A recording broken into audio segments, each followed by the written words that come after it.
پسندی اور روشن خیالی کا فتنہ، ملک گیری اور کرسی کی ہوس کا فتنہ، زیادہ بڑھاپے کا فتنہ، تکفیر کا فتنہ، کتاب و سنت کی روشنی میں تحریک آزادی فکر کے مقابلے میں رائے اور قیاس کا فتنہ، مستقبل میں بین الاقوامی فتنہ گر دجال کا فتنہ۔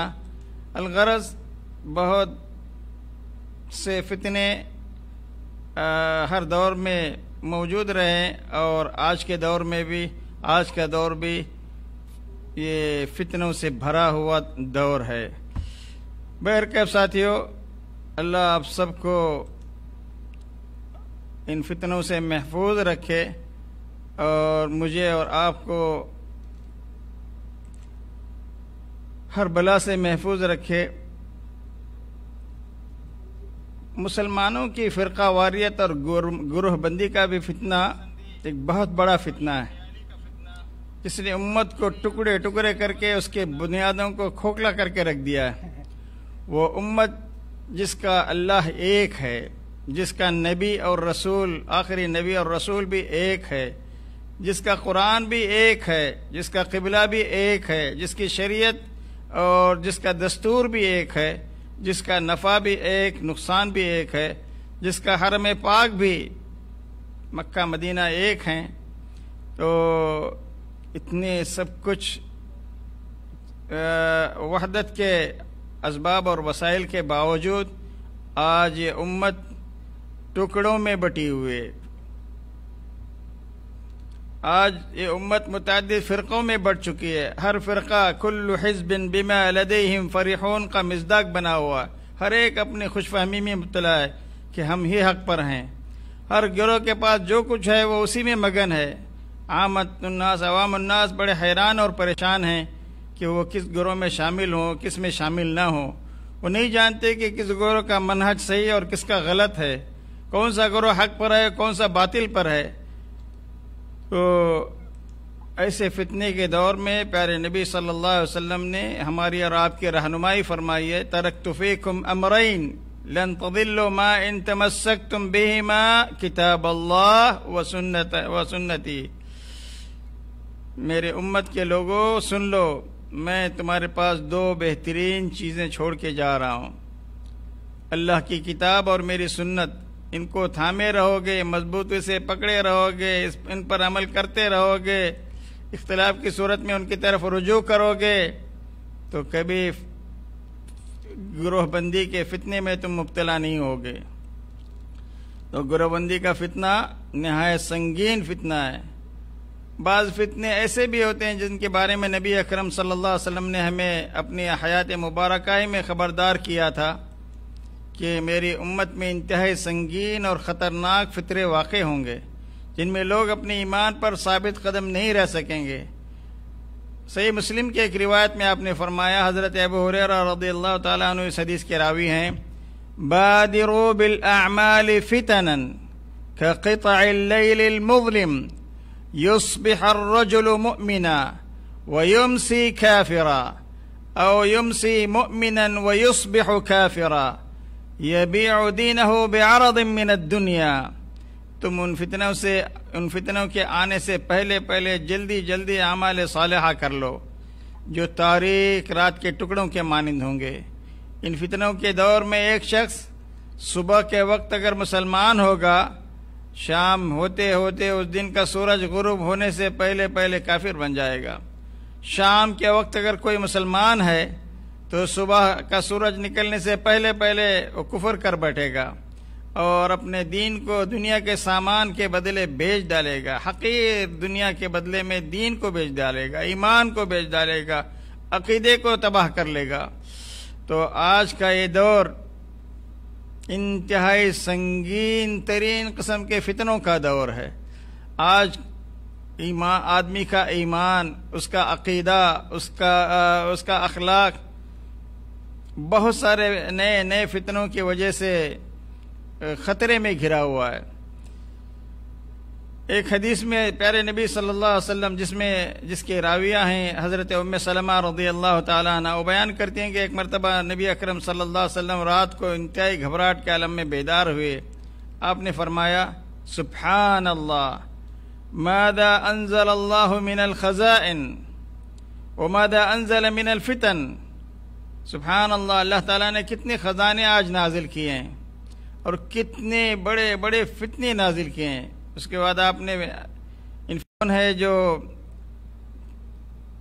حجرے والوں کو، یعنی آپ صلی اللہ علیہ وسلم کی بیویوں کو جا کے جگائے گا تاکہ وہ اٹھ کے نماز پڑھ لیں. دنیا میں بہت سے لباس پہننے والی عورتیں آخرت میں برہنہ ہوں گی.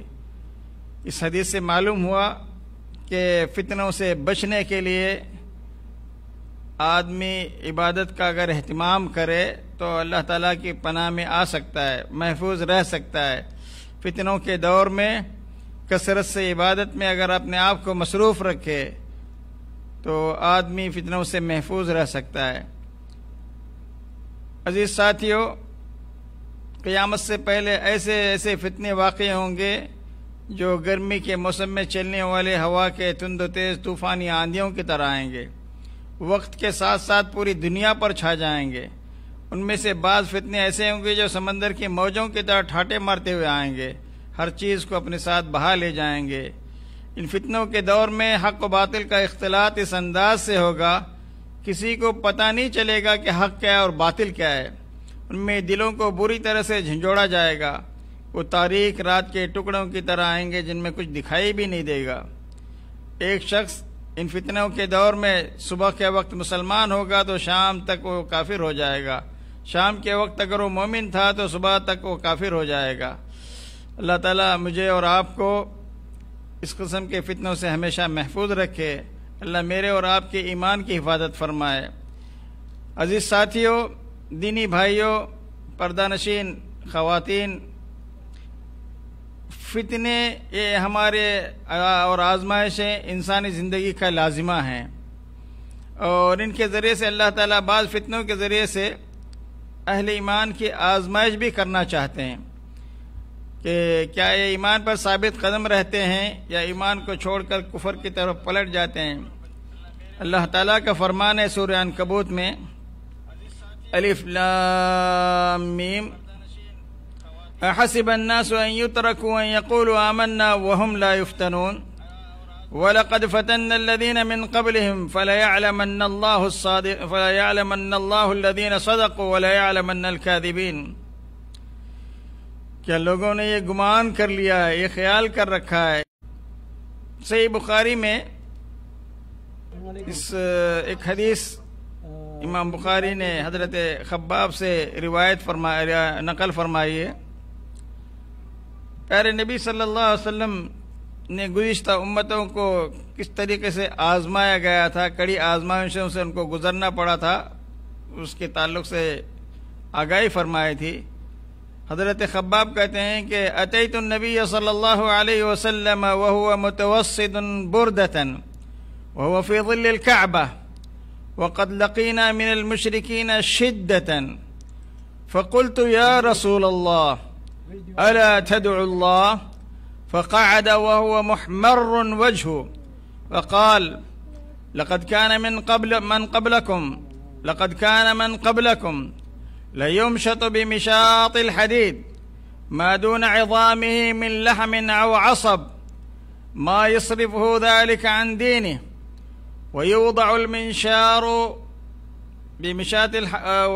المنشار على مفرق رأسه فيشق باثنين ما يصرف ذلك عن دينه ولا يتمن الله هذا الأمر حتى يسير الراكب من صنعاء إلى حضرموت ما يخاف إلا الله وفي رواية والذئب على غنمه. یہ حدیث صحیح بخاری کی کتاب مناقب الانصار باب ما لقي النبي صلی اللہ علیہ وسلم واصحابه من المشرکین بمکہ. نبی اکرم صلی اللہ علیہ وسلم اور صحابہ کرام نے مکے میں مشرکین کے ہاتھوں جن مشکلات کا سامنا کیا تھا اس باب میں ذکر فرمایا. اس حدیث کا ترجمہ یہ میرے بھائیوں اور بہنوں، حضرت خباب بن عارت بیان کرتے ہیں کہ ایک مرتبہ میں پیارے نبی صلی اللہ علیہ وسلم کی خدمت میں حاضر ہوا. اس وقت آپ صلی اللہ علیہ وسلم کعبے کے سائے میں ایک چادر پر تکیہ لگائے بیٹھے تھے. اس زمانے میں ہم مشرکوں کی طرف سے سخت ترین تکلیفیں اٹھا رہے تھے۔ میں نے آپ صلی اللہ علیہ وسلم سے عرض کیا، اے اللہ کے نبی، آپ اللہ تعالیٰ سے دعا کیوں نہیں فرماتے؟ یہ سنتے ہی آپ صلی اللہ علیہ وسلم تکیہ چھوڑ کر سیدھے بیٹھ گئے۔ آپ کا چہرہ غصے سے سرخ ہو گیا۔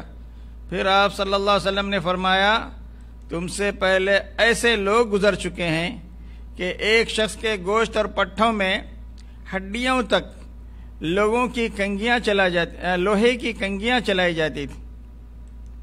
ایک شخص کے گوشت اور پٹھوں میں ہڈیوں تک لوہے کی کنگیاں چلائی جاتی تھی، مگر یہ آزمائش اسے اس کے دین سے نہیں پھیرتی تھی۔ اور ایک شخص کے سر کی چوٹی پر آری رکھی جاتی تھی، پھر اسے 2 ٹکڑوں میں چیر دیا جاتا تھا، مگر یہ آزمائش بھی اسے اس کے دین سے نہیں پھیرتی تھی۔ اور اللہ تعالیٰ یقیناً اس امر کو یعنی اس دین کو مکمل اور پورا کر کے رہے گا، یہاں تک کہ ایک سوار اپنے سواری پر بیٹھ کر یمن کے شہر صنعاء سے حضرموت کی طرف اکیلا سفر کرے گا اور اسے اللہ کے سوا کسی کا خوف نہیں ہوگا۔ میرے دینی بھائیوں اور اسلامی ماں اور بہنوں، اللہ آپ سب کو خوش رکھے اور ہر قسم کے فتنوں سے محفوظ رکھے۔ جب کوئی فتنہ در آتا ہے تو وہ کسی کو تمیز نہیں کرتا، سب کو اپنے لپیٹ میں لیتا ہے، نیک ہو یا برا، الا من رحم ربی۔ اور پھر کل قیامت کے دن سب کو ان کی نیتوں کے مطابق اٹھایا جائے گا۔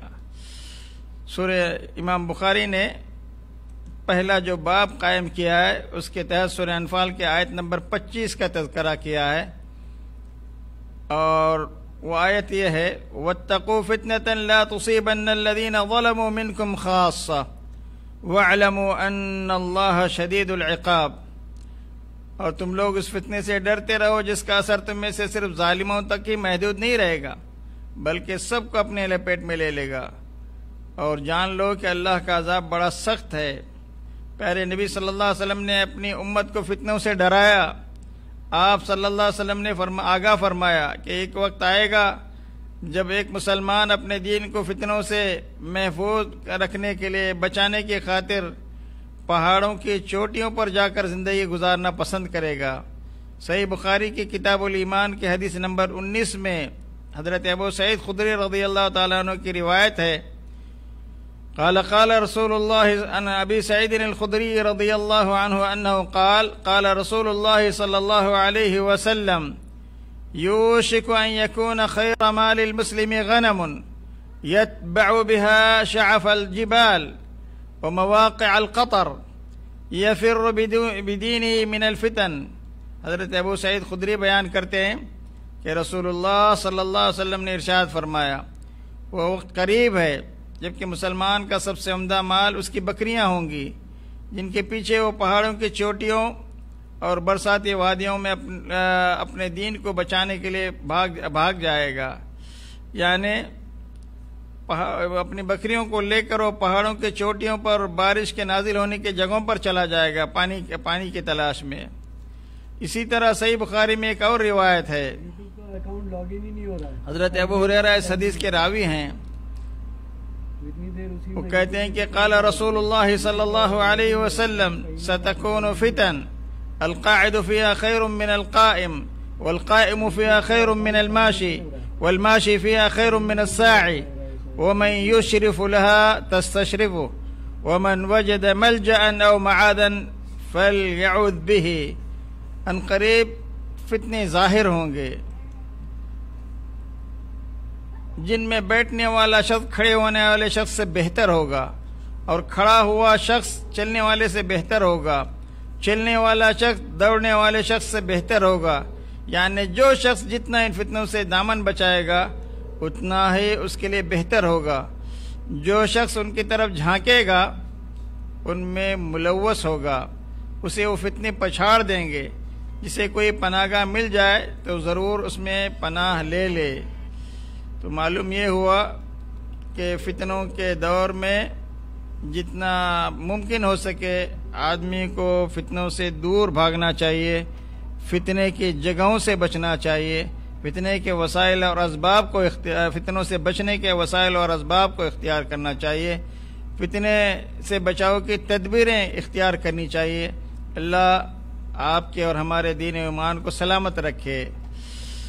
پیارے نبی صلی اللہ علیہ وسلم کے پیارے ساتھی حضرت مقداد بن اسود کہتے ہیں، ایم اللہ، اللہ کی قسم، میں نے یہ حدیث اللہ کے نبی سے انہوں نے قسم کھا کے کہا، لقد سمعت رسول اللہ صلی اللہ علیہ وسلم یقول، میں نے اللہ کے نبی کو یہ فرماتے ہوئے سنا ہے، ان السعید لمن جنب الفتن، ان السعید لمن جنب الفتن، ان السعید لمن جنب الفتن ولمن ابتلی فصبر فواہن، خوش نصیب ہے وہ شخص جو فتنوں سے بچا لیا گیا، خوش نصیب ہے وہ شخص جو فتنوں سے جس کو بچا لیا گیا، خوش نصیب ہے وہ شخص جس کو فتنوں سے بچا لیا گیا، جس شخص کو فتنوں میں مبتلا کیا گیا اس پر انتہائی افسوس ہے۔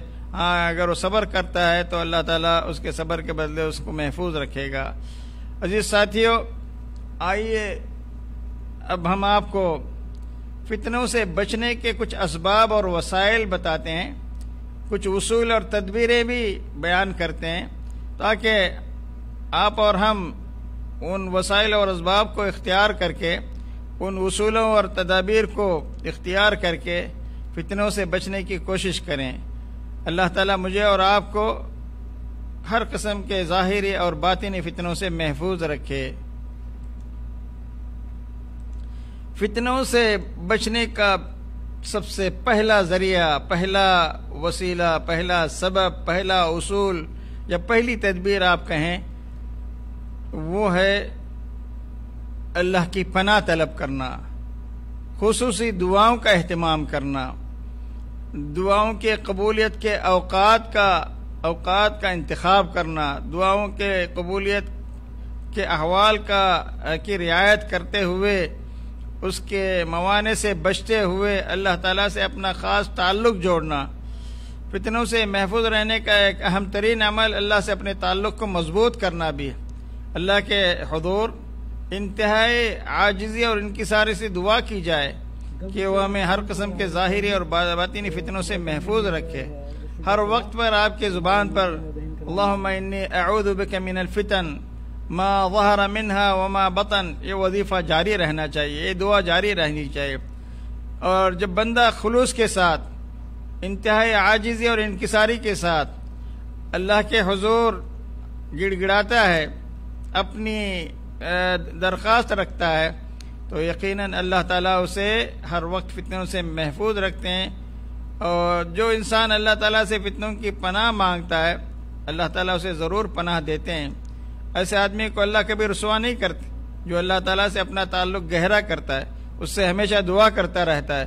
اسی کا فرمان ہے کہ وَإِذَا سَأَلَكَ عِبَادِي عَنِّي فَإِنِّي قَرِيبٌ أُجِيبُ دَعْوَةَ الدَّاعِ إِذَا دَعَانِ فَلْيَسْتَجِيبُوا لِي وَلْيُؤْمِنُوا بِي لَعَلَّهُمْ يَرْشُدُونَ۔ جب میرے بندے آپ سے میرے بارے میں سوال کریں، اے نبی آپ سے میرے بارے میں سوال کریں تو آپ انہیں بتا دیجئے کہ بلا شبہ میں ان کے بالکل قریب ہوں۔ جب بھی کوئی پکارنے والا مجھے پکارتا ہے تو میں اس کی پکار کا جواب دیتا ہوں، یعنی اس کی دعا کو قبول کرتا ہوں۔ انہیں بھی چاہیے کہ وہ صرف مجھ سے فریاد کریں، مجھ پر ایمان لائیں تاکہ وہ ہدایت پائیں۔ لعلہم یرشدون۔ نبی اکرم صلی اللہ علیہ وسلم نے ایسے موقع پر ہمیں ایک دعا پڑھنے کی تلقین فرمائی ہے، اللہم انی اعوذ بک من الفتن ما ظہر منہا وما بطن، اے اللہ میں فتنوں سے تیری پناہ مانگتا ہوں، خواہ وہ فتنے ظاہری ہوں یا پوشیدہ ہوں، ایسے فتنے ہوں جن کا ہمیں پتہ بھی نہیں چلتا۔ تو صحابہ کرام بھی ایسے موقع پر اللہ کی پناہ مانگتے تھے۔ حضرت عمر نے ایک مرتبہ پیارے نبی صلی اللہ علیہ وسلم کے ساتھ اللہ تعالیٰ سے فتنوں کی پناہ مانگی تھی۔ اسی طرح حضرت عمار کے متعلق بھی حدیث میں ہے کہ وہ بھی فتنوں سے اللہ کی پناہ مانگتے تھے۔ ہر مسلمان کو فتنوں سے بچنے کے لیے اللہ تعالیٰ کی پناہ طلب کرنی چاہیے، کیونکہ اللہ کے سوا کوئی اور نہیں ہے جو ان فتنوں سے ہمیں بچا سکے۔ حضرت ابو زید رضی اللہ تعالیٰ عنہ بیان کرتے ہیں کہ رسول اکرم صلی اللہ علیہ وسلم نے ارشاد فرمایا، تعوذوا باللہ من الفتن ما ظہر منہا وما بطن، لوگو فتنوں سے اللہ کی پناہ طلب کرو، ان میں سے جو ظاہر ہوں جو باطن ہوں ان سے بھی فتنوں سے اللہ کی پناہ طلب کرو۔ چنانچہ صحابہ کرام نے کہا نعوذ باللہ من الفتن ما ظہر منها وما بطن، ہم تمام فتنوں سے اللہ کی پناہ طلب کرتے ہیں، ان میں سے جو ظاہر ہوں ان سے بھی، جو باطن ہوں ان سے بھی۔ یہ روایت صحیح مسلم کی ہے۔ خود پیارے نبی صلی اللہ علیہ وسلم کو اللہ تعالیٰ نے اس بات کی تعلیم دی۔ جامع ترمذی کی ایک روایت جس کو شیخ البانی رحمۃ اللہ علیہ نے صحیح کہا ہے، یا محمد اذا صلیت فقل اللہم انی اسألک فعل الخیرات وترک المنکرات وحب المساکین وَإِذَا أَرَدْتَ بِعِبَادِكَ فِتْنَةً فَاقْبِضْنِي إِلَيْكَ غَيْرَ مَفْتُونٍ۔ اے محمد جب آپ نماز پڑھ لیں تو یہ دعا کیا کریں، اے اللہ میں تجھ سے نیکیاں کرنے، برائیوں کو چھوڑنے، مسکینوں سے محبت کرنے کا سوال کرتا ہوں۔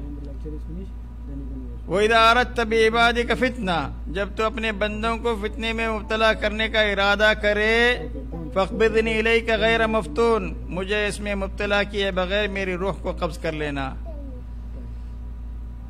تو میرے بھائیوں، یہ اللہ تعالیٰ کے پیارے نبی صلی اللہ علیہ وسلم کو تعلیم تھی کہ آپ صلی اللہ علیہ وسلم بھی فتنے سے بچنے کے لیے اللہ سے دعا کیا کریں۔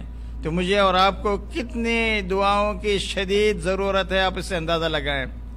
حضرت ابو ہریرہ سے مروی ہے کہ انہوں نے کہا تکون فتنۃ لا ينجی منها الا دعاء كدعاء الغریق، مصنف ابن ابی شیبہ کی یہ روایت ہے۔ جب فتنہ واقع ہوتا ہے تو اس سے ایسی دعا ہی نجات دلا سکتی ہے جیسی دعا پانی میں ڈوبنے والا دعا کرتا ہے۔ تو وہ کس قدر اخلاص کے ساتھ، کیونکہ سارے سہارے اس کے سامنے ٹوٹ جاتے ہیں، امیدوں کا اس کے سامنے کوئی امید کا سہارا نہیں ہوتا بچنے کے سوا اللہ کی ذات کے۔ تو وہ کس قدر اخلاص کے ساتھ اللہ سے دعا کرتا ہے، اسی طرح سے اخلاص کے ساتھ کی جانے والی دعا فتنوں سے بچا سکتی ہے۔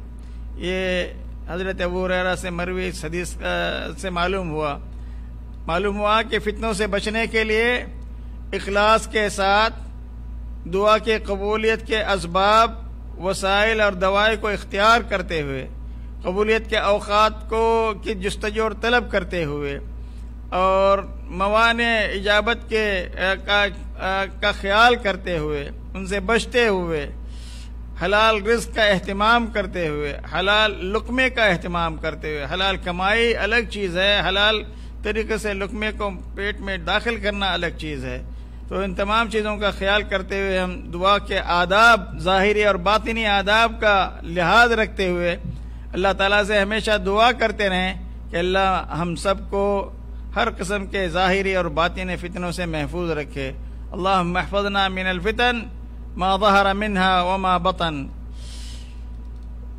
فتنوں سے بچنے کے وسائل اور اسباب اور اصولوں میں سے ایک بہترین اصول عقیدہ توحید پر ثابت قدم رہنا بھی ہے۔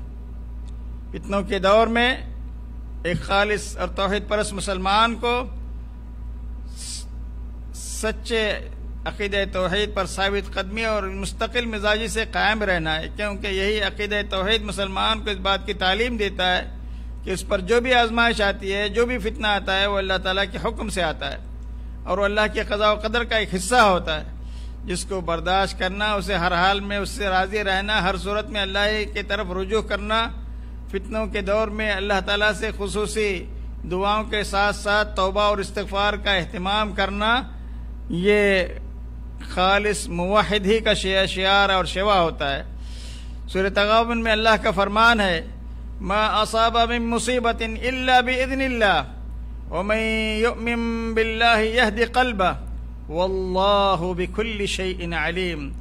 جو مصیبت بھی آتی ہے وہ اللہ کے اذن سے آتی ہے، اور جو اللہ پر ایمان لائے، جنہوں نے اللہ پر ایمان لایا، جو اللہ پر ایمان لائے تو اللہ اس کے دل کو ہدایت بخشتا ہے، اور ہر چیز کو اللہ تعالیٰ جاننے والا ہے۔ واللہ بکل شیء علیم۔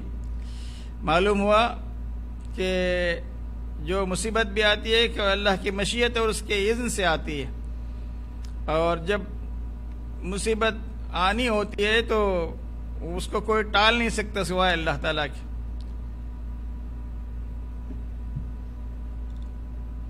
اس آیت کریمہ میں تھوڑا سا غور کریں تو اس میں سب سے پہلے اللہ تعالیٰ نے اس بات سے آگاہ کیا ہے کہ ہر آزمائش اور مصیبت اللہ کے حکم سے، اس کے اذن سے ہی آتی ہے، لہذا ایسی صورتحال میں اللہ ہی کی طرف رجوع کرنا ضروری ہے۔ جس کے حکم سے آزمائش آئی ہے یا آتی ہے وہی اس سے بچانے، اسے ٹالنے پر بھی قادر ہے۔ واللہ بکل شیء علیم۔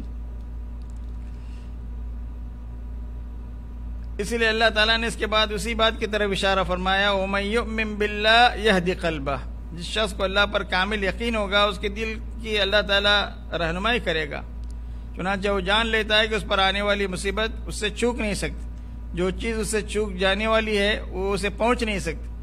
یہی یقین راسخ اس کے دل کو مضبوط کرتا ہے، اور اللہ تعالیٰ کی طرف سے آنے والی ہر آزمائش اور مصیبت کو صبر و ضبط کے ساتھ، استقلال مزاجی کے ساتھ برداشت کرنے میں کامیاب ہو جاتا ہے۔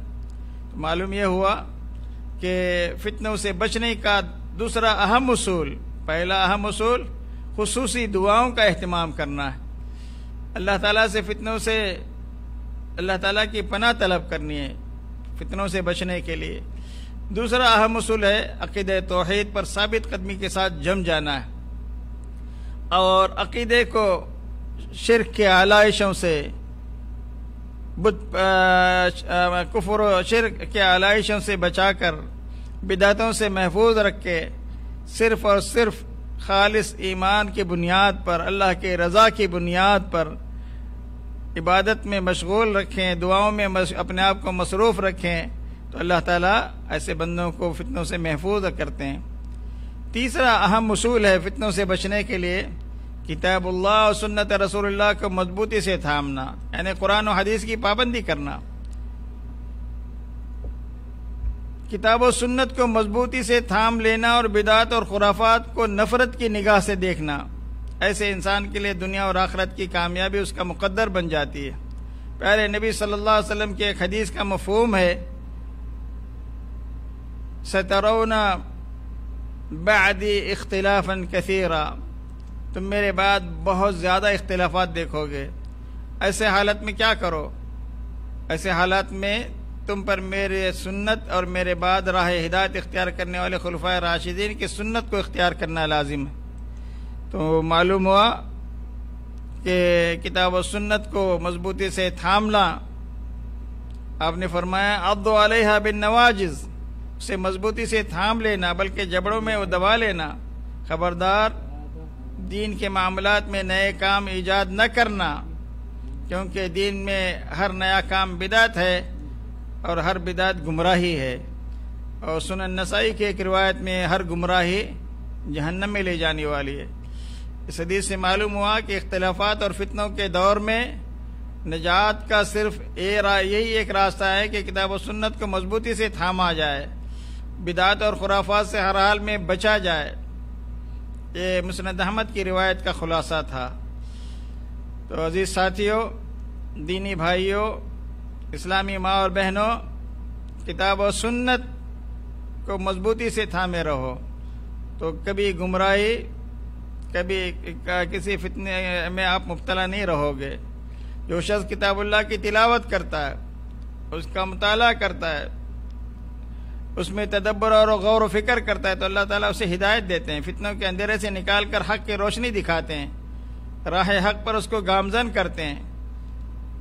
سورہ مائدہ کی آیت نمبر 15 میں اللہ کا فرمان ہے، یا اہل الکتاب قد جاءکم رسولنا یبین لکم کثیرا مما کنتم تخفون من الکتاب ویعفو عن کثیر قد جاءکم من اللہ نور وکتاب مبین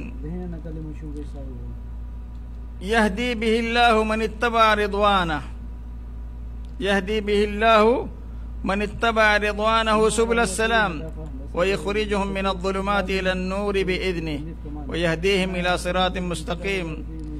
تمہارے پاس اللہ کی طرف سے نور اور ایسی واضح کتاب آ چکی ہے جس کے ذریعے سے اللہ تعالیٰ ان لوگوں کو سلامتی کے راہوں کی طرف ہدایت دیتا ہے جو اس کی رضا کی اتباع کرتے ہیں، اور اپنے حکم سے اندھیروں سے نکال کر روشنی کی طرف لے جاتا ہے، صراط مستقیم کی طرف ان کی رہنمائی کرتا ہے۔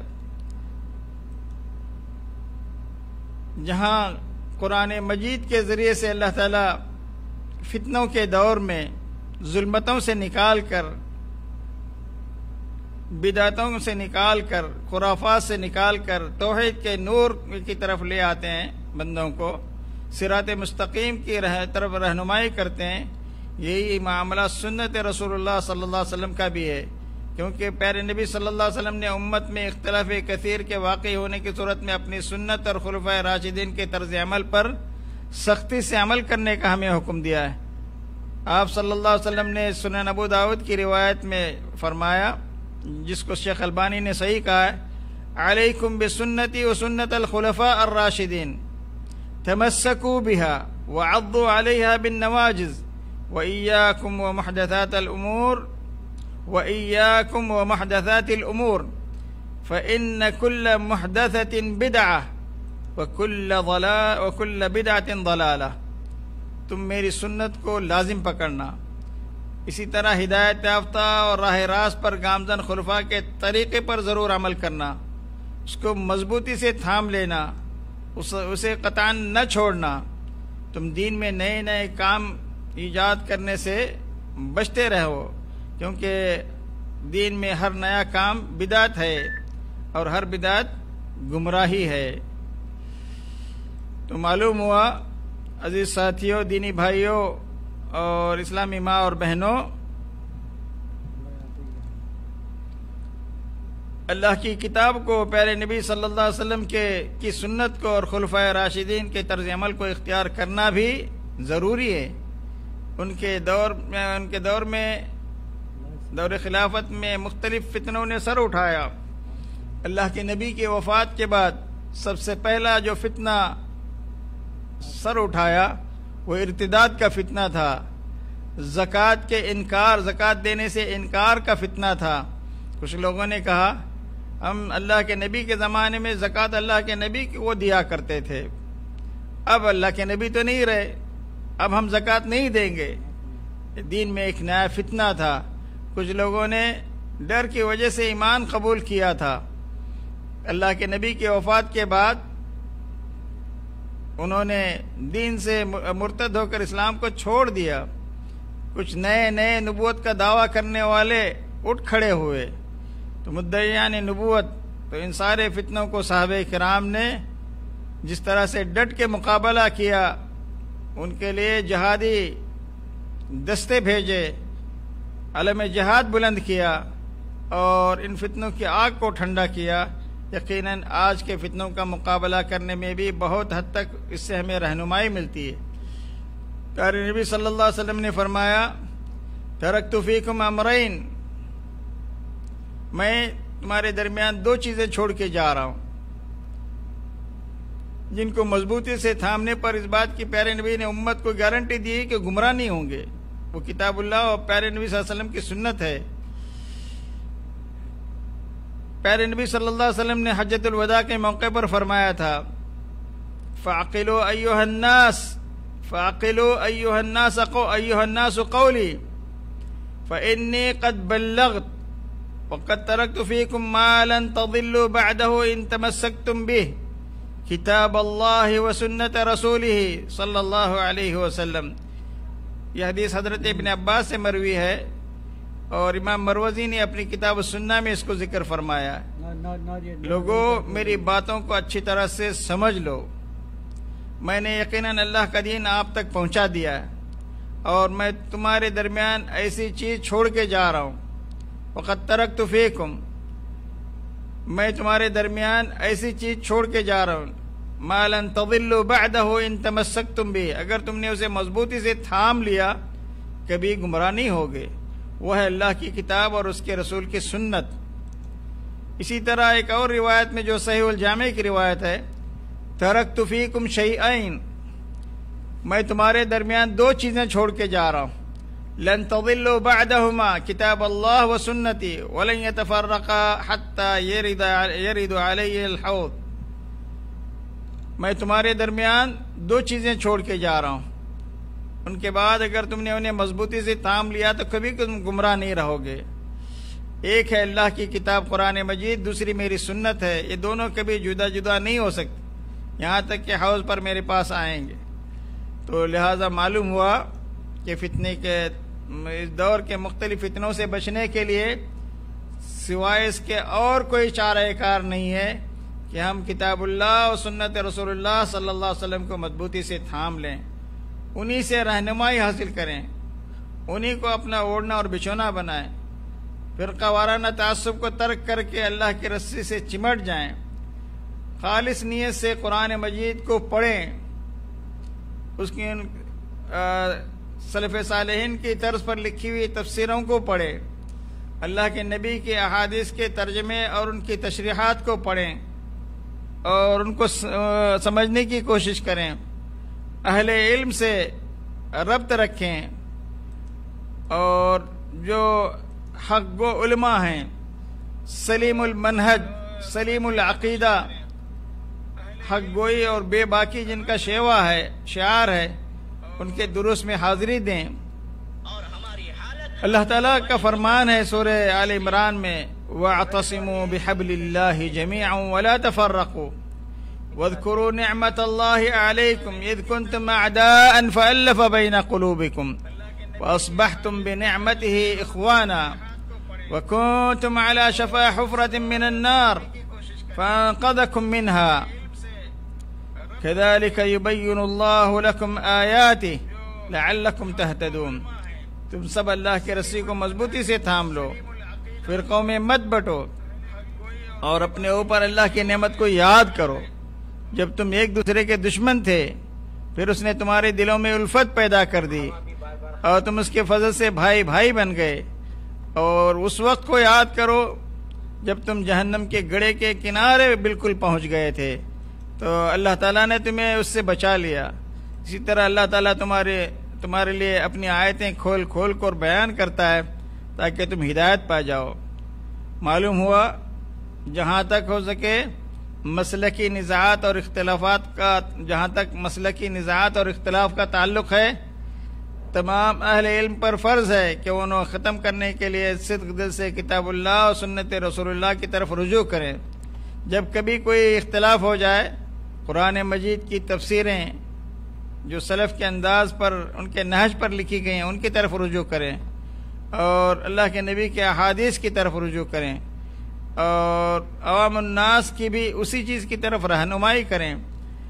اللہ تعالیٰ کا فرمان ہے سورہ نساء کی آیت نمبر 59 میں، یا ایھا الذین آمنوا اطیعوا اللہ واطیعوا الرسول اولی الامر منکم فإن تنازعتم فی شیء فردوه الی اللہ والرسول ان کنتم تؤمنون باللہ والیوم الآخر ذلک خیر واحسن تأویلا۔ اے ایمان والو، تم اللہ کا حکم مانو اور رسول اللہ صلی اللہ علیہ وسلم کا بھی حکم مانو۔ تم میں جو حکم والے لوگ ہیں، اولی الامر ہیں، ان کا بھی حکم مانو۔ پھر اگر تمہارا کسی بات میں اختلاف ہو جائے، اسے اللہ اور اس کے رسول کی طرف لوٹا دو۔ اگر تم اللہ اور آخرت کے دن پر ایمان رکھتے ہو، یہی تمہارے حق میں بہتر ہے، اس کا انجام بھی بہت اچھا ہے۔ معلوم ہوا فتنوں سے بچنے کے لیے سب سے پہلا قدم، پہلا اسٹیپ، پہلا اصول، پہلا سبب اور تدبیر ہماری یہ ہونی چاہیے، ہم خصوصی دعاؤں کا اہتمام کریں۔ دوسری چیز، خالص عقیدے توحید پر گامزن رہیں۔ تیسری چیز، اللہ کی کتاب اور پیارے نبی صلی اللہ علیہ وسلم کی سنت کا اہتمام کریں۔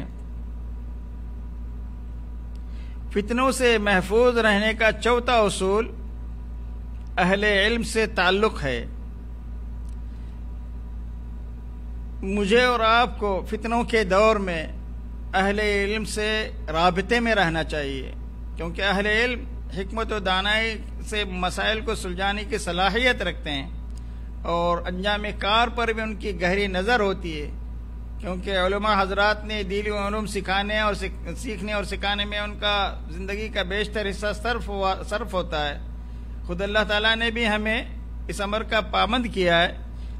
سورہ نساء کی آیت نمبر 83 میں اللہ کا فرمان ہے، وَإِذَا جَاءَهُمْ أَمْرٌ مِّنَ الْأَمْنِ أَوِ الْخَوْفِ أَذَاعُوا بِهِ وَلَوْ رَدُّوهُ إِلَى الرَّسُولِ وَإِلَى أُولِي الْأَمْرِ مِنْهُمْ لعلمه الذين يستنبطونه منهم ولولا فضل الله عليكم ورحمته لاتبعتم الشیطان الا قلیلا۔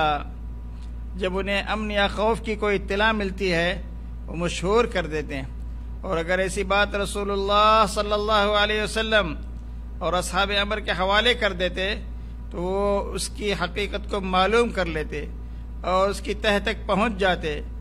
اگر تم پر اللہ کا فضل، اس کی رحمت نہ ہوتی تو چند ایک کے سوا تم سب شیطان کے پیروکار بن جاتے۔ معلوم ہوا فتنوں کے دور میں اہل علم سے ہمارا گہرا تعلق ہونا چاہیے، ان سے ہمیں رابطہ رکھنا چاہیے، ان کے دینی مجلسوں میں شرکت کرنی چاہیے۔ جب کبھی کوئی بات ہمیں سمجھ میں نہ آئے تو ان سے ٹیلی فون کے ذریعے سے رابطہ کر کے اپنی مشکل کا حل ان کے پاس ان سے طلب کرنا چاہیے، ان سے رہنمائی حاصل کرنی چاہیے۔ یہ بھی فتنوں سے محفوظ رہنے کا ایک بہترین اصول ہے، ایک بہترین وسیلہ اور سبب ہے، اور اس سبب کو اختیار کرنے کی ضرورت ہے۔ فتنوں سے بچنے کے لیے اور بھی بہت سارے اصول ہیں، آگے درس میں انشاءاللہ ہم ان کو بیان کرنے کی کوشش کرتے ہیں۔ اللہ تعالیٰ سے میری دعا ہے کہ اللہ تعالیٰ مجھے اور آپ کو ہر قسم کے ظاہری اور باطنی فتنوں سے محفوظ رکھے، میرے اور آپ کے دین اور ایمان کی اللہ تعالیٰ ہماری حفاظت فرمائے۔ اللہم احفظنا بالاسلام قائما واحفظنا بالاسلام قاعدا واحفظنا بالاسلام قائمین واحفظنا بالاسلام قاعدین واحفظنا بالاسلام راقدین۔ اللہ تو ہمارے ہر حالت میں ہمارے اسلام کی حفاظت فرما، ہمارے دین کی حفاظت فرما، ہمارے ایمان کی حفاظت فرما، ہمارے اخلاق کی حفاظت فرما، ہمارے آل اولاد کی حفاظت فرما، ہم کو اپنے حفظ و امان میں رکھ لے۔ وصلی اللہ علی نبینا محمد وجزاکم اللہ خیر۔ سبحانک اللہم وبحمدک، اشہد ان لا الہ الا انت، استغفرک واتوب الیک۔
میں وہ سوئچ آف کاؤنٹ کرنے کے لیے ای میل ڈال رہا ہوں، وہ ای میل ایکسیپٹ ہی نہیں کر رہا ہے۔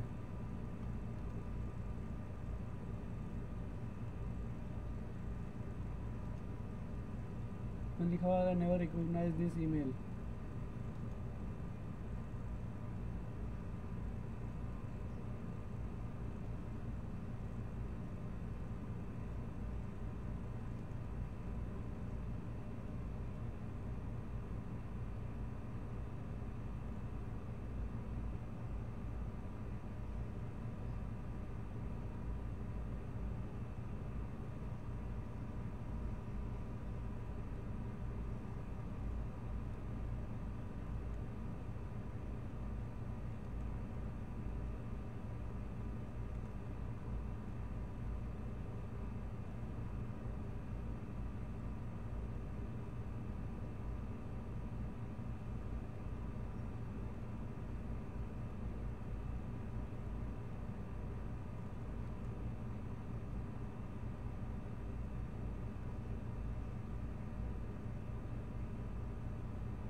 بسم الله الرحمن الرحيم.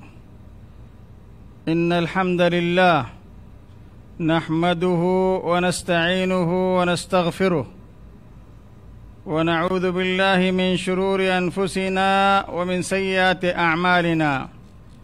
من يهده الله فلا مضل له ومن يضلله فلا هادي له. ونحمدك يا ربنا على نعمة الإسلام حمدا وشكرا لك على نعمة الإيمان، والحمد لله على نعمة القرآن، والحمد لله على نعمة الأمن في البلاد والأمان، والحمد لله على مجالس الذكر والإيمان، والحمد لله على نعمة العلم والعرفان، والحمد لله حمدا كثيرا طيبا مباركا فيه. ولك الحمد يا ربنا كما ينبغي لجلال وجهك وعظيم سلطانك. ونشهد أن لا إله إلا الله وحده لا شريك له، ونشهد أن محمدا عبده ورسوله أرسله بالحق بشيرا ونذيرا. اللهم صل وسلم وبارك وأنعم على عبدك ورسولك نبينا محمد صلى الله عليه وعلى آله وأصحابه سلم تسليما كثيرا. ثم أما بعد، أعوذ بالله السميع العليم من الشيطان الرجيم. يا أيها الذين آمنوا اتقوا الله حق تقاته ولا تموتن إلا وأنتم مسلمون.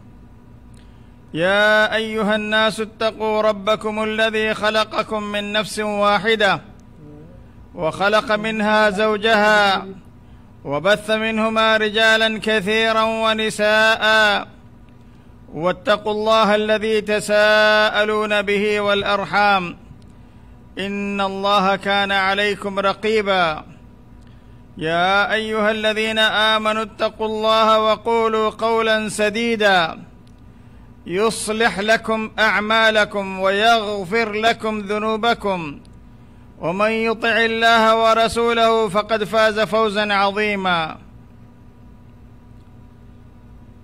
سبحانك لا علم لنا إلا ما علمتنا إنك أنت العليم الحكيم. رب اشرح لي صدري ويسر لي أمري واحلل عقدة من لساني يفقه قولي. اللهم انفعنا بما علمتنا وعلمنا ما ينفعنا وارزقنا علما ينفعنا. ربنا زدنا علما. اللهم إنا نعوذ بك من علم لا ينفع ومن عمل لا يرفع ومن عين لا تدمع ومن قلب لا يخشع ومن نفس لا تشبع ومن دعوة لا يستجاب لها. اللهم إنا نعوذ بك من جهد البلاء ودرك الشقاء وسوء القضاء وشماتة الأعداء. اللهم إنا نعوذ بك من عذاب القبر، ونعوذ بك من عذاب جهنم، ونعوذ بك من فتنة المحيا والممات، ومن شر فتنة المسيح الدجال، ونعوذ بك من المأثم والمغرم. اللهم إنا نعوذ بك من الهم والحزن والجبن والبخل، ونعوذ بك من العجز والكسل، ونعوذ بك من غلبة الدين وقهر الرجال. اللهم إنا نعوذ بك من الفتن ما ظهر منها وما بطن.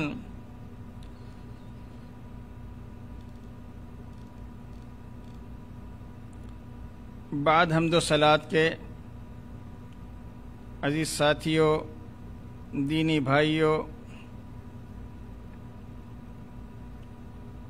گزشتہ کل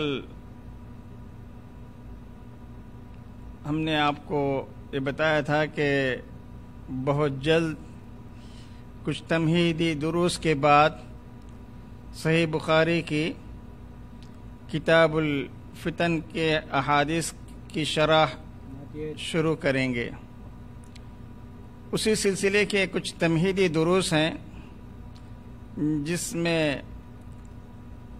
فتنے کا لغوی معنی اور مفہوم، فتنے کا عام اسلامی تصور اور مفہوم، اور فتنوں کے انواع اور اقسام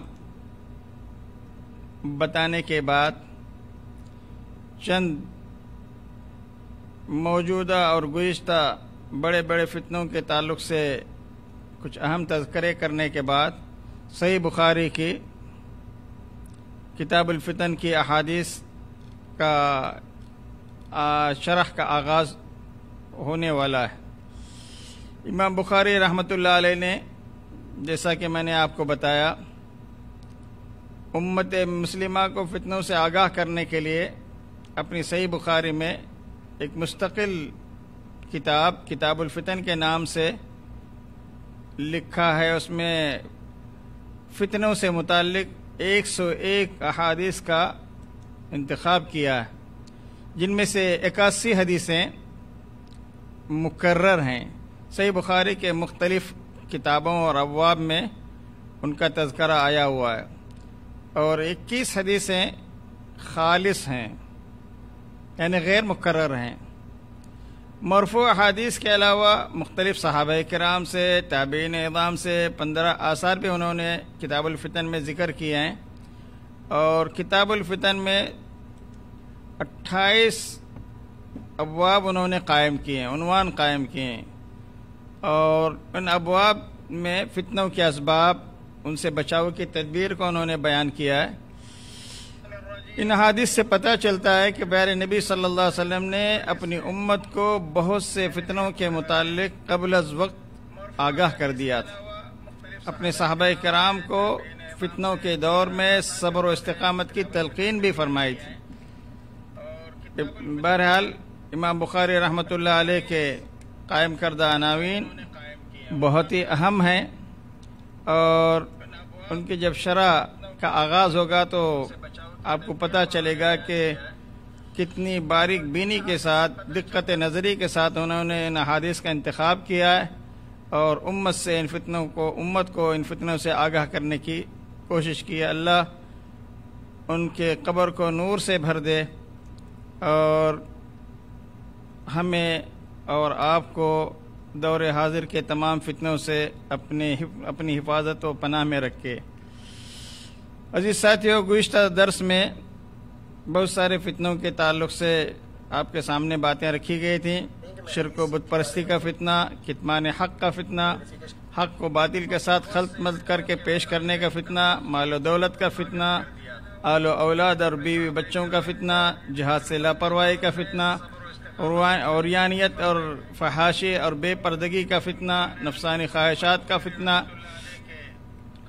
شکوک و شبہات کا فتنہ، سوشل میڈیا کا فتنہ، سوشل میڈیا کے نقصانات اور اس کے فتنے کے تعلق سے ایک مستقل درس باذن اللہ کتاب الفتن کی شرح سے پہلے آپ سنیں گے، اگر اللہ نے زندگی میں باقی رکھی تو انشاءاللہ العزیز۔ اسلامی ملکوں میں بدامنی کا فتنہ، مسلمانوں کی فرقہ واریت اور گروہ بندی کا فتنہ، انکار نبوت کا فتنہ، انکار قضاء و قدر کا فتنہ، انکار اسماء و صفات باری تعالیٰ کا فتنہ، دہشت گردی کا فتنہ، مدعیان نبوت کا فتنہ، قادیانیت کا فتنہ، نبی اکرم صلی اللہ علیہ وسلم کی شان میں غلو کا فتنہ، اونچی اونچی فلک بوس عمارتوں کی تعمیر کا فتنہ، امر بالمعروف اور نہی عن المنکر سے غفلت کا فتنہ، گمراہ فرقوں کی بدعات مکفرہ کا فتنہ، دین اسلام سے ارتداد کا فتنہ، خودکش حملوں کا فتنہ، تکفیری فتووں کے نتیجے میں کم عقل، جاہل، ناتجربہ کار، جذباتی قسم کے ظالم حکمرانوں کا فتنہ، زنا اور وسائل و اسباب زنا کے انتشار کا فتنہ، ہر طرف فسادات، قتل و غارت گری کا فتنہ، ہر جگہ رفع علم اور جہالت کے دورے کا فتنہ، اباحیت، جدت پسندی اور روشن خیالی کا فتنہ، ملک گیری اور کرسی کی ہوس کا فتنہ، زیادہ بڑھاپے کا فتنہ، تکفیر کا فتنہ، کتاب و سنت کی روشنی میں تحریک آزادی فکر کے مقابلے میں رائے اور قیاس کا فتنہ، مستقبل میں بین الاقوامی فتنہ گر دجال کا فتنہ، الغرض بہت سے فتنے ہر دور میں موجود رہے اور آج کے دور میں بھی، آج کا دور بھی یہ فتنوں سے بھرا ہوا دور ہے۔ بہرکیف ساتھیو، اللہ آپ سب کو ان فتنوں سے محفوظ رکھے اور مجھے اور آپ کو ہر بلا سے محفوظ رکھے۔ مسلمانوں کی فرقہ واریت اور گروہ بندی کا بھی فتنہ ایک بہت بڑا فتنہ ہے، جس نے امت کو ٹکڑے ٹکڑے کر کے اس کے بنیادوں کو کھوکھلا کر کے رکھ دیا ہے۔ وہ امت جس کا اللہ ایک ہے، جس کا نبی اور رسول، آخری نبی اور رسول بھی ایک ہے، جس کا قرآن بھی ایک ہے، جس کا قبلہ بھی ایک ہے، جس کی شریعت اور جس کا دستور بھی ایک ہے، جس کا نفع بھی ایک، نقصان بھی ایک ہے، جس کا حرم پاک بھی مکہ مدینہ ایک ہیں، تو اتنے سب کچھ وحدت کے اسباب اور وسائل کے باوجود آج یہ امت ٹکڑوں میں بٹی ہوئے، آج یہ امت متعدد فرقوں میں بٹ چکی ہے۔ ہر فرقہ کل حزب بما لدیہم فرحون کا مصداق بنا ہوا، ہر ایک اپنی خوش فہمی میں مبتلا ہے کہ ہم ہی حق پر ہیں۔ ہر گروہ کے پاس جو کچھ ہے وہ اسی میں مگن ہے۔ عوام الناس بڑے حیران اور پریشان ہیں کہ وہ کس گروہ میں شامل ہوں، کس میں شامل نہ ہوں۔ وہ نہیں جانتے کہ کس گروہ کا منہج صحیح اور کس کا غلط ہے، کون سا گروہ حق پر ہے، کون سا باطل پر ہے۔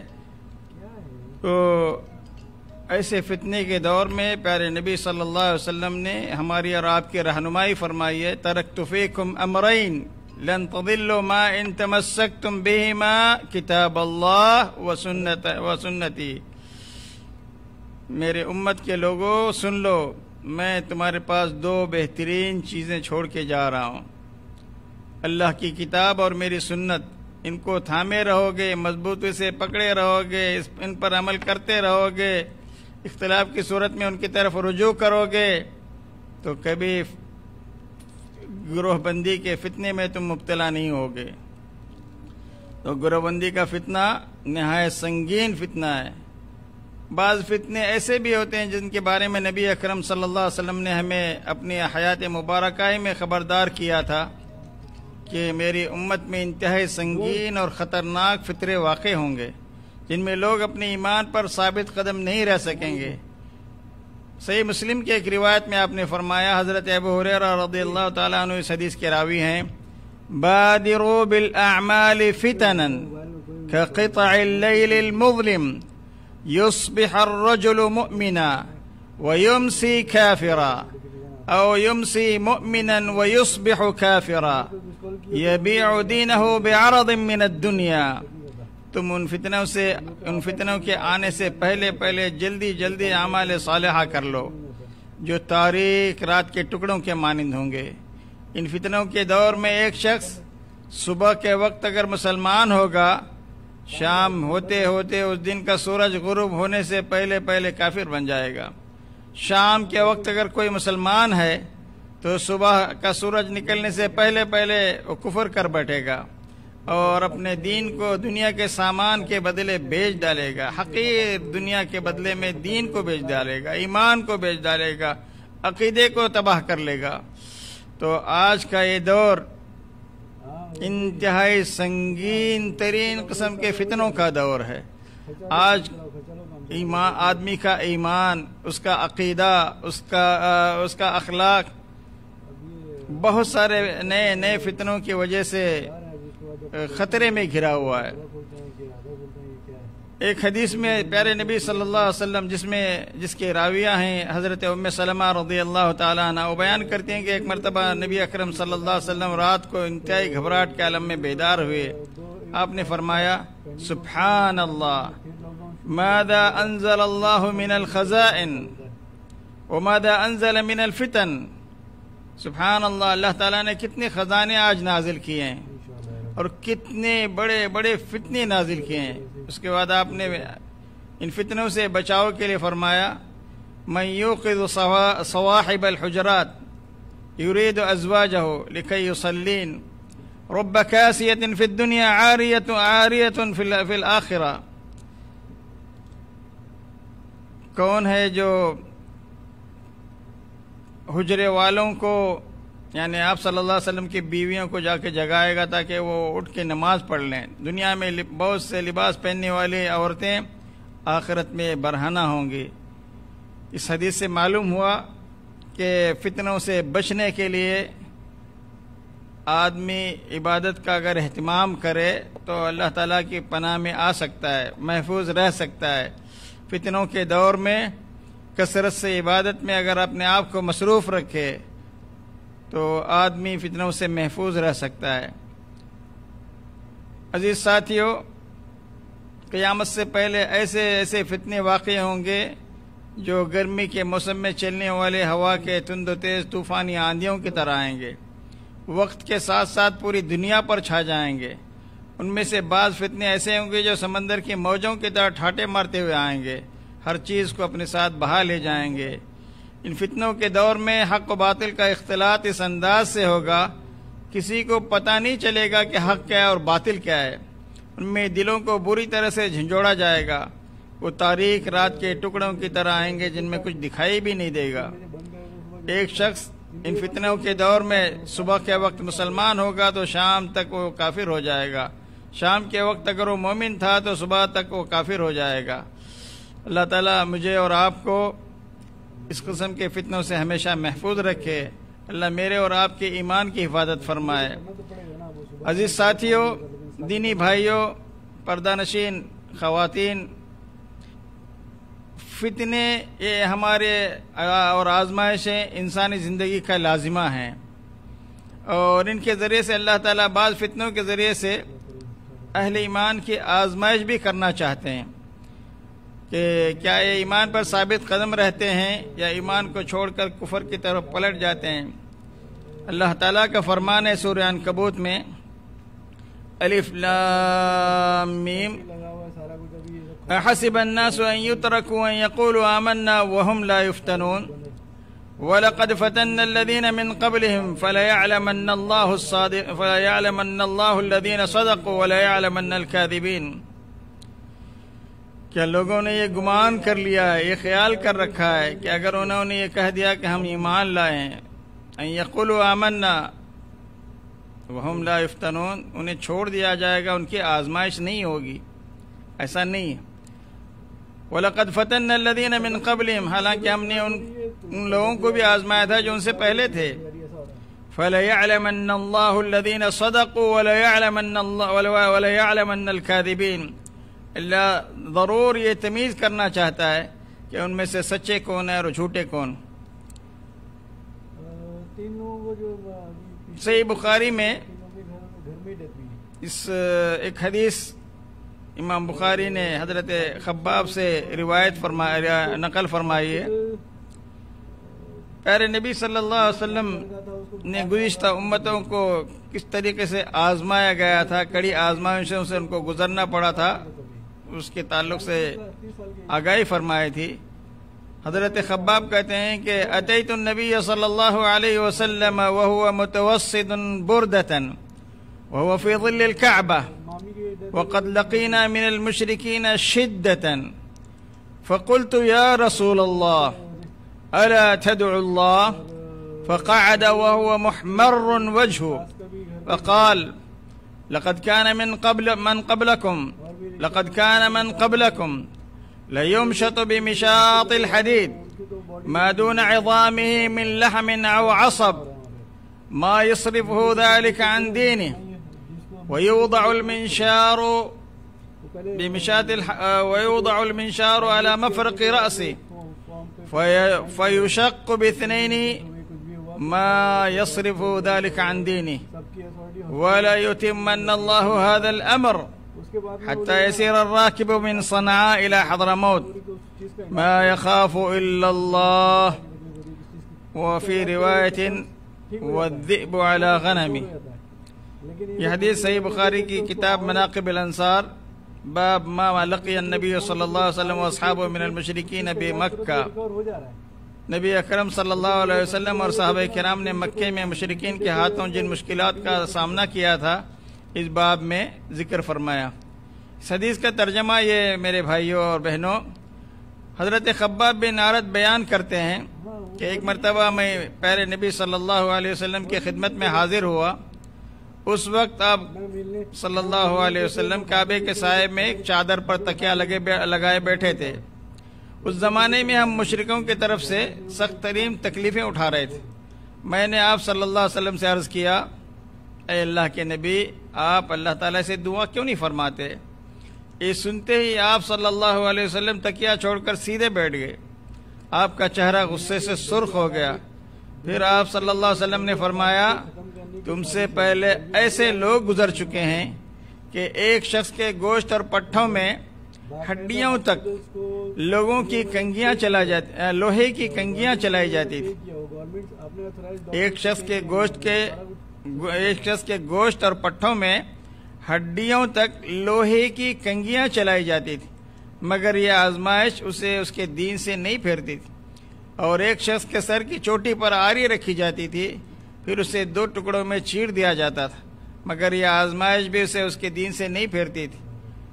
اور اللہ تعالیٰ یقیناً اس امر کو یعنی اس دین کو مکمل اور پورا کر کے رہے گا، یہاں تک کہ ایک سوار اپنے سواری پر بیٹھ کر یمن کے شہر صنعاء سے حضرموت کی طرف اکیلا سفر کرے گا اور اسے اللہ کے سوا کسی کا خوف نہیں ہوگا۔ میرے دینی بھائیوں اور اسلامی ماں اور بہنوں، اللہ آپ سب کو خوش رکھے اور ہر قسم کے فتنوں سے محفوظ رکھے۔ جب کوئی فتنہ در آتا ہے تو وہ کسی کو تمیز نہیں کرتا، سب کو اپنے لپیٹ میں لیتا ہے، نیک ہو یا برا، الا من رحم ربی۔ اور پھر کل قیامت کے دن سب کو ان کی نیتوں کے مطابق اٹھایا جائے گا۔ سورہ امام بخاری نے پہلا جو باب قائم کیا ہے اس کے تحت سورہ انفال کے آیت نمبر 25 کا تذکرہ کیا ہے، اور وہ آیت یہ ہے، وَاتَّقُوا فِتْنَةً لَا تُصِيبَنَّ الَّذِينَ ظَلَمُوا مِنْكُمْ خَاصَّةً وَاعْلَمُوا أَنَّ اللَّهَ شَدِيدُ الْعِقَابِ۔ اور تم لوگ اس فتنے سے ڈرتے رہو جس کا اثر تم میں سے صرف ظالموں تک ہی محدود نہیں رہے گا بلکہ سب کو اپنے لپیٹ میں لے لے گا، اور جان لو کہ اللہ کا عذاب بڑا سخت ہے۔ پیارے نبی صلی اللہ علیہ وسلم نے اپنی امت کو فتنوں سے ڈرایا۔ آپ صلی اللہ علیہ وسلم نے آگاہ فرمایا کہ ایک وقت آئے گا جب ایک مسلمان اپنے دین کو فتنوں سے محفوظ رکھنے کے لیے بچانے کی خاطر پہاڑوں کی چوٹیوں پر جا کر زندگی گزارنا پسند کرے گا۔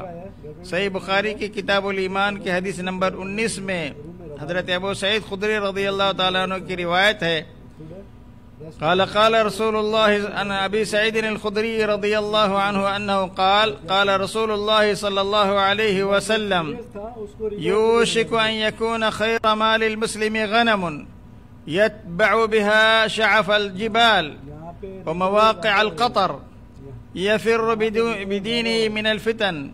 حضرت ابو سعید خدری بیان کرتے ہیں کہ رسول اللہ صلی اللہ علیہ وسلم نے ارشاد فرمایا، وہ وقت قریب ہے جبکہ مسلمان کا سب سے عمدہ مال اس کی بکریاں ہوں گی، جن کے پیچھے وہ پہاڑوں کی چوٹیوں اور برساتی وادیوں میں اپنے دین کو بچانے کے لیے بھاگ جائے گا، یعنی اپنی بکریوں کو لے کر وہ پہاڑوں کی چوٹیوں پر بارش کے نازل ہونے کی جگہوں پر چلا جائے گا پانی کی تلاش میں۔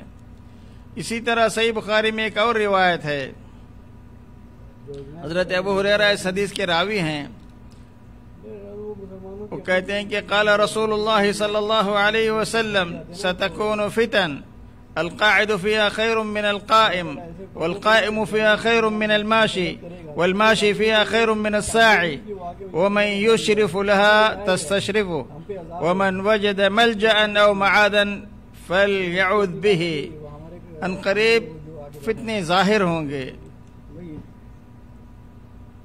جن میں بیٹھنے والا شخص کھڑے ہونے والے شخص سے بہتر ہوگا، اور کھڑا ہوا شخص چلنے والے سے بہتر ہوگا، چلنے والا شخص دوڑنے والے شخص سے بہتر ہوگا، یعنی جو شخص جتنا ان فتنوں سے دامن بچائے گا اتنا ہی اس کے لیے بہتر ہوگا۔ جو شخص ان کی طرف جھانکے گا ان میں ملوث ہوگا، اسے وہ فتنے پچھاڑ دیں گے۔ جسے کوئی پناہ گاہ مل جائے تو ضرور اس میں پناہ لے لے۔ تو معلوم یہ ہوا کہ فتنوں کے دور میں جتنا ممکن ہو سکے آدمی کو فتنوں سے دور بھاگنا چاہیے، فتنے کی جگہوں سے بچنا چاہیے، فتنے کے وسائل اور اسباب کو فتنوں سے بچنے کے وسائل اور اسباب کو اختیار کرنا چاہیے، فتنے سے بچاؤ کی تدبیریں اختیار کرنی چاہیے۔ اللہ آپ کے اور ہمارے دین و ایمان کو سلامت رکھے۔ پیارے نبی صلی اللہ علیہ وسلم کے پیارے ساتھی حضرت مقداد بن اسود کہتے ہیں، ایم اللہ، اللہ کی قسم، میں نے یہ حدیث اللہ کے نبی سے انہوں نے قسم کھا کے کہا، لقد سمعت رسول اللہ صلی اللہ علیہ وسلم یقول، میں نے اللہ کے نبی کو یہ فرماتے ہوئے سنا ہے، ان السعید لمن جنب الفتن، ان السعید لمن جنب الفتن، ان السعید لمن جنب الفتن ولمن ابتلی فصبر فواہن۔ خوش نصیب ہے وہ شخص جو فتنوں سے بچا لیا گیا، خوش نصیب ہے وہ شخص جو فتنوں سے جس کو بچا لیا گیا، خوش نصیب ہے وہ شخص جس کو فتنوں سے بچا لیا گیا۔ جس شخص کو فتنوں میں مبتلا کیا گیا اس پر انتہائی افسوس ہے، ہاں اگر وہ صبر کرتا ہے تو اللہ تعالیٰ اس کے صبر کے بدلے اس کو محفوظ رکھے گا۔ عزیز ساتھیو، آئیے اب ہم آپ کو فتنوں سے بچنے کے کچھ اسباب اور وسائل بتاتے ہیں، کچھ اصول اور تدبیریں بھی بیان کرتے ہیں تاکہ آپ اور ہم ان وسائل اور اسباب کو اختیار کر کے، ان اصولوں اور تدابیر کو اختیار کر کے فتنوں سے بچنے کی کوشش کریں۔ اللہ تعالیٰ مجھے اور آپ کو ہر قسم کے ظاہری اور باطنی فتنوں سے محفوظ رکھے۔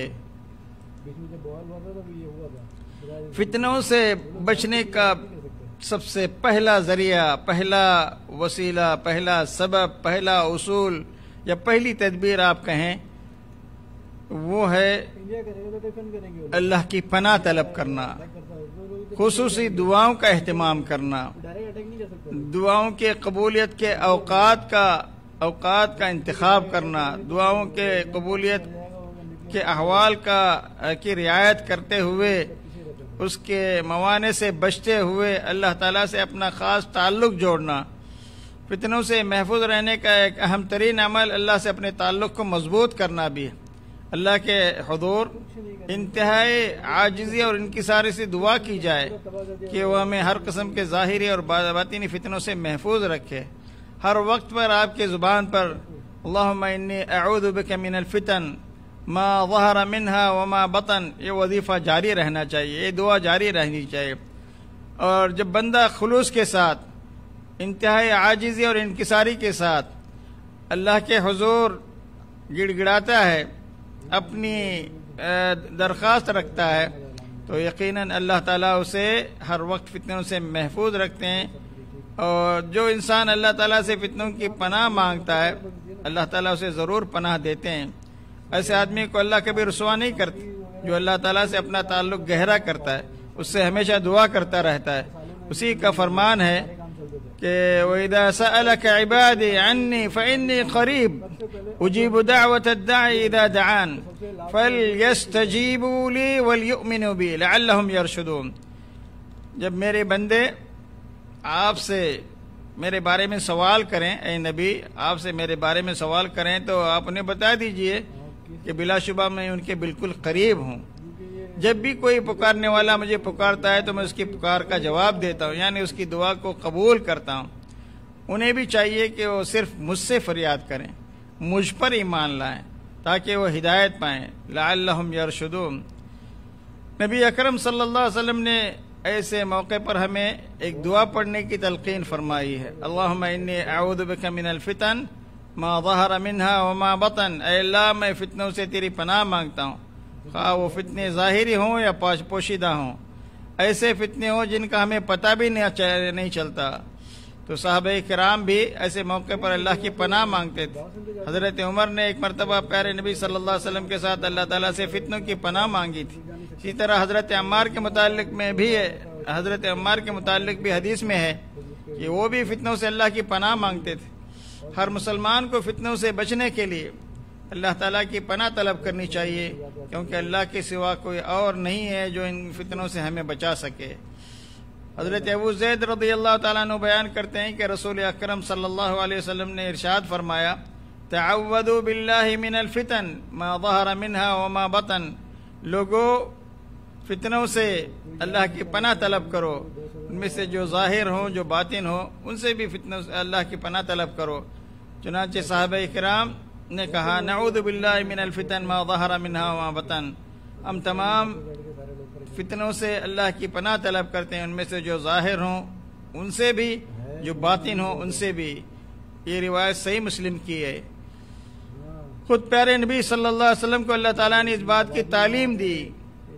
جامع ترمذی کی ایک روایت جس کو شیخ البانی رحمۃ اللہ علیہ نے صحیح کہا ہے، یا محمد اذا صلیت فقل اللہم انی اسألک فعل الخیرات وترک المنکرات وحب المساکین وَإِذَا أَرَدْتَ بِعِبَادِكَ فِتْنَةً فَاقْبِضْنِي إِلَيْكَ غَيْرَ مَفْتُونٍ، اے محمد جب آپ نماز پڑھ لیں تو یہ دعا کیا کریں، اے اللہ میں تجھ سے نیکیاں کرنے، برائیوں کو چھوڑنے، مسکینوں سے محبت کرنے کا سوال کرتا ہوں۔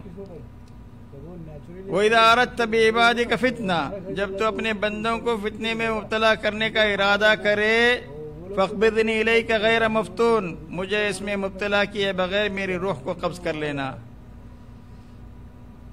تو میرے بھائیوں، یہ اللہ تعالیٰ کے پیارے نبی صلی اللہ علیہ وسلم کو تعلیم تھی کہ آپ صلی اللہ علیہ وسلم بھی فتنے سے بچنے کے لیے اللہ سے دعا کیا کریں۔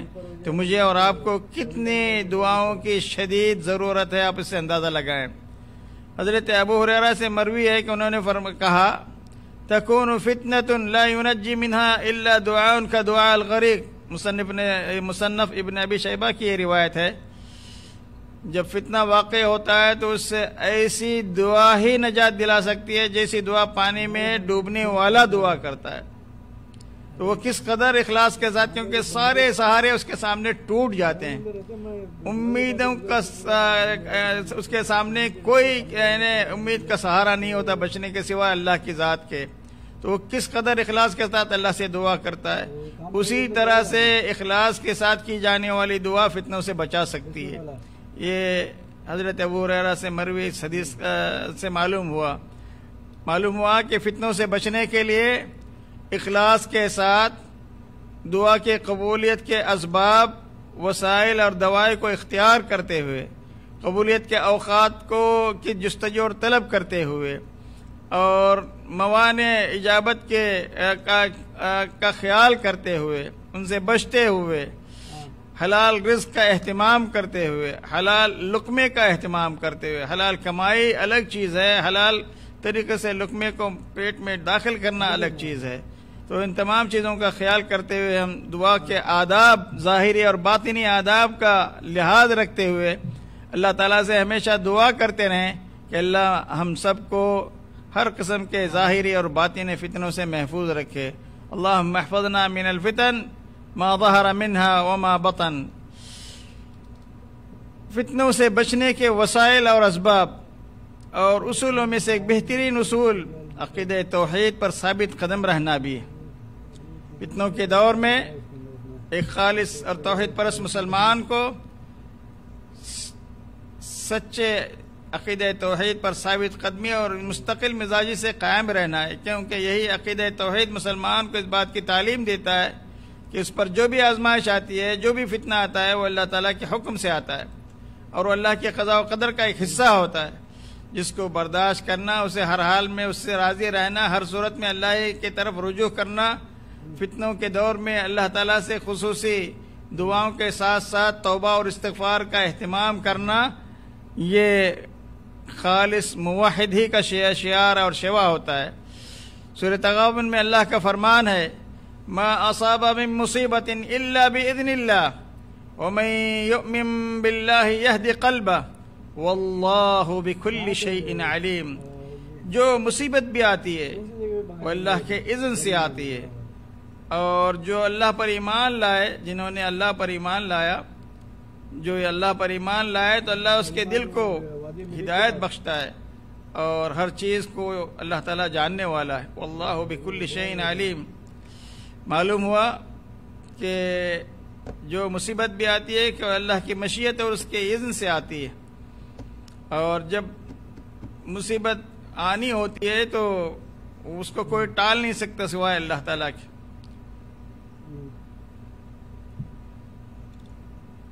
اس آیت کریمہ میں تھوڑا سا غور کریں تو اس میں سب سے پہلے اللہ تعالیٰ نے اس بات سے آگاہ کیا ہے کہ ہر آزمائش اور مصیبت اللہ کے حکم سے، اس کے اذن سے ہی آتی ہے. لہذا ایسی صورتحال میں اللہ ہی کی طرف رجوع کرنا ضروری ہے. جس کے حکم سے آزمائش آئی ہے یا آتی ہے وہی اس سے بچانے، اس سے ٹالنے پر بھی قادر ہے. واللہ بکل شیء علیم. اسی لیے اللہ تعالیٰ نے اس کے بعد اسی بات کی طرف اشارہ فرمایا وَمَن يُؤْمِن بِاللَّهِ يَهْدِ قَلْبَهُ. جس شخص کو اللہ پر کامل یقین ہوگا اس کے دل کی اللہ تعالیٰ رہنمائی کرے گا. چنانچہ وہ جان لیتا ہے کہ اس پر آنے والی مصیبت اس سے چوک نہیں سکتی، جو چیز اس سے چوک جانے والی ہے وہ اسے پہنچ نہیں سکتی. یہی یقین راسخ اس کے دل کو مضبوط کرتا ہے، اور اللہ تعالیٰ کی طرف سے آنے والی ہر آزمائش اور مصیبت کو صبر و ضبط کے ساتھ، استقلال مزاجی کے ساتھ برداشت کرنے میں کامیاب ہو جاتا ہے. تو معلوم یہ ہوا کہ فتنوں سے بچنے کا دوسرا اہم اصول، پہلا اہم اصول خصوصی دعاؤں کا اہتمام کرنا ہے. اللہ تعالیٰ سے فتنوں سے اللہ تعالیٰ کی پناہ طلب کرنی ہے فتنوں سے بچنے کے لیے. دوسرا اہم اصول ہے عقیدہ توحید پر ثابت قدمی کے ساتھ جم جانا ہے، اور عقیدے کو شرک کے علائشوں سے، کفر و شرک کے علائشوں سے بچا کر، بدعتوں سے محفوظ رکھ کے، صرف اور صرف خالص ایمان کی بنیاد پر، اللہ کے رضا کی بنیاد پر عبادت میں مشغول رکھیں، دعاؤں میں اپنے آپ کو مصروف رکھیں، تو اللہ تعالیٰ ایسے بندوں کو فتنوں سے محفوظ کرتے ہیں. تیسرا اہم اصول ہے فتنوں سے بچنے کے لیے کتاب اللہ اور سنت رسول اللہ کو مضبوطی سے تھامنا، یعنی قرآن و حدیث کی پابندی کرنا. کتاب و سنت کو مضبوطی سے تھام لینا اور بدعات اور خرافات کو نفرت کی نگاہ سے دیکھنا، ایسے انسان کے لیے دنیا اور آخرت کی کامیابی اس کا مقدر بن جاتی ہے. پہلے نبی صلی اللہ علیہ وسلم کی ایک حدیث کا مفہوم ہے سترون بعدی اختلافا کثیرا، تم میرے بعد بہت زیادہ اختلافات دیکھو گے. ایسے حالت میں کیا کرو؟ ایسے حالات میں تم پر میرے سنت اور میرے بعد راہ ہدایت اختیار کرنے والے خلفائے راشدین کی سنت کو اختیار کرنا لازم ہے. تو معلوم ہوا کہ کتاب و سنت کو مضبوطی سے تھامنا، آپ نے فرمایا عضوا علیہا بالنواجذ، اسے مضبوطی سے تھام لینا بلکہ جبڑوں میں وہ دبا لینا. خبردار دین کے معاملات میں نئے کام ایجاد نہ کرنا، کیونکہ دین میں ہر نیا کام بدعت ہے اور ہر بدعت گمراہی ہے. اور سنن نسائی کی ایک روایت میں ہر گمراہی جہنم میں لے جانے والی ہے. اس حدیث سے معلوم ہوا کہ اختلافات اور فتنوں کے دور میں نجات کا صرف یہی ایک راستہ ہے کہ کتاب و سنت کو مضبوطی سے تھاما جائے، بدعات اور خرافات سے ہر حال میں بچا جائے. یہ مسند احمد کی روایت کا خلاصہ تھا. تو عزیز ساتھیوں، دینی بھائیوں، اسلامی ماں اور بہنوں، کتاب و سنت کو مضبوطی سے تھامے رہو تو کبھی گمراہی، کبھی کسی فتنے میں آپ مبتلا نہیں رہو گے. جو شخص کتاب اللہ کی تلاوت کرتا ہے، اس کا مطالعہ کرتا ہے، اس میں تدبر اور غور و فکر کرتا ہے تو اللہ تعالیٰ اسے ہدایت دیتے ہیں، فتنوں کے اندھیرے سے نکال کر حق کی روشنی دکھاتے ہیں، راہ حق پر اس کو گامزن کرتے ہیں. سورہ مائدہ کی آیت نمبر 15 میں اللہ کا فرمان ہے یا اہل الکتاب قد جاءکم رسولنا یبین لکم کثیرا مما کنتم تخفون من الکتاب ویعفو عن کثیر قد جاءکم من اللہ نور وکتاب مبین. یہدی بہ اللہ من اتبع رضوانہ یہدی بہ اللہ من اتبع رضوانہ سبل السلام ویخرجہم من الظلمات الی النور بإذنہ ویہدیہم الی صراط مستقیم. تمہارے پاس اللہ کی طرف سے نور اور ایسی واضح کتاب آ چکی ہے جس کے ذریعے سے اللہ تعالیٰ ان لوگوں کو سلامتی کے راہوں کی طرف ہدایت دیتا ہے جو اس کی رضا کی اتباع کرتے ہیں اور اپنے حکم سے اندھیروں سے نکال کر روشنی کی طرف لے جاتا ہے، صراط مستقیم کی طرف ان کی رہنمائی کرتا ہے. جہاں قرآن مجید کے ذریعے سے اللہ تعالیٰ فتنوں کے دور میں ظلمتوں سے نکال کر، بدعتوں سے نکال کر، خرافات سے نکال کر توحید کے نور کی طرف لے آتے ہیں بندوں کو، صراط مستقیم کی طرف رہنمائی کرتے ہیں. یہی معاملہ سنت رسول اللہ صلی اللہ علیہ وسلم کا بھی ہے، کیونکہ پیارے نبی صلی اللہ علیہ وسلم نے امت میں اختلاف کثیر کے واقع ہونے کی صورت میں اپنی سنت اور خلفائے راشدین کے طرز عمل پر سختی سے عمل کرنے کا ہمیں حکم دیا ہے. آپ صلی اللہ علیہ وسلم نے سنن ابو داؤد کی روایت میں فرمایا، جس کو شیخ البانی نے صحیح کہا ہے، علیکم بسنتی و سنت الخلفاء الراشدین تمسکوا بها وعضوا عليها بالنواجذ وإياكم ومحدثات الأمور وإياكم ومحدثات الأمور فإن كل محدثة بدعة وكل بدعة ضلالة. تم میری سنت کو لازم پکڑنا، اسی طرح ہدایت یافتہ اور راہ راست پر گامزن خلفاء کے طریقے پر ضرور عمل کرنا، اس کو مضبوطی سے تھام لینا، اسے قطعاً نہ چھوڑنا. تم دین میں نئے نئے کام ایجاد کرنے سے بچتے رہو، کیونکہ دین میں ہر نیا کام بدعت ہے اور ہر بدعت گمراہی ہے. تو معلوم ہوا عزیز ساتھیوں، دینی بھائیوں اور اسلامی ماں اور بہنوں،